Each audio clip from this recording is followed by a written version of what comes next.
What is your level or security clearance level? Top secret being the highest, access sa documents saka information, restricted being the lowest. Meron ka ba security clearance na grant o na-issue para sa'yo? Wala naman. Well, you know, I assume na mataas yung security clearance mo kasi ang hinahawakan mo, ino-audit mo, confidential information, confidential funds, di ba? Yes po, Your Honor. So I wonder why wala ka security clearance. Kasi paano ka mag-audit? Kasi pag may intelligence project, nakabolt yan eh. Lahat ng aliases, yun ang nakalabas. Pero yung tunay na identities corresponding to the aliases, nakabolt. Pag declassified na, terminated na yung program, yung activity o yung project, intelligence project, pwede na ilabas yun kasi declassified na yun. So kung wala kang security clearance, paano ma-access? Yung tulad na sinabi ni Senator Subiri, quarterly, nagpapadala sa Senate President, Speaker of the House, ng intelligence and confidence. Paano ginastos? Kasi may oversight powers kami, di ba? So paano ka makakapag-audit properly kung hindi mo alam yung nature ng intelligence project or operation? Kaya kanina tinatanong ko, yung bang evidence of success per activity, ano ba, after surveillance report.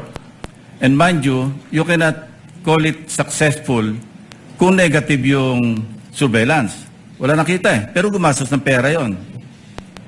So would you consider that another topic as a success or evidence of success, maski negative yung resulta ng intelligence information gathering, operation or activity, or yung after surveillance report?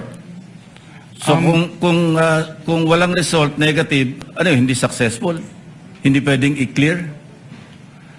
Nakalagay po kasi yung nature ng item is payment of reward. So dapat... No.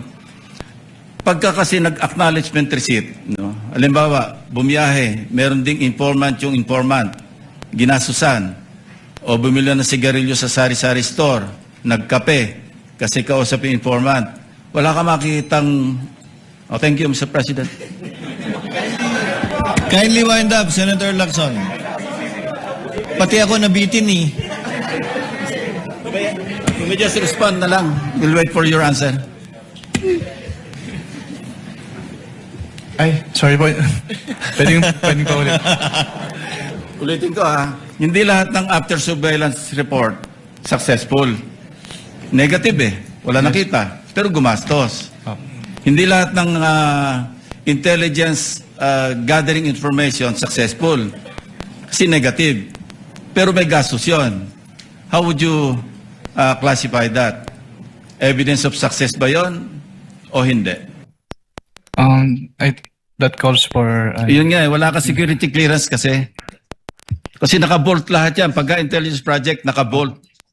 Pag declassified, terminated yung project, saka ilalabas yun. Nandun lahat yung mga tunay na pangalan ng mga aliases. Opo. Kumuha ka ng security clearance. Wala nga raw eh. Interject would be Senator Judge Padilla. You may proceed when you're ready, sir.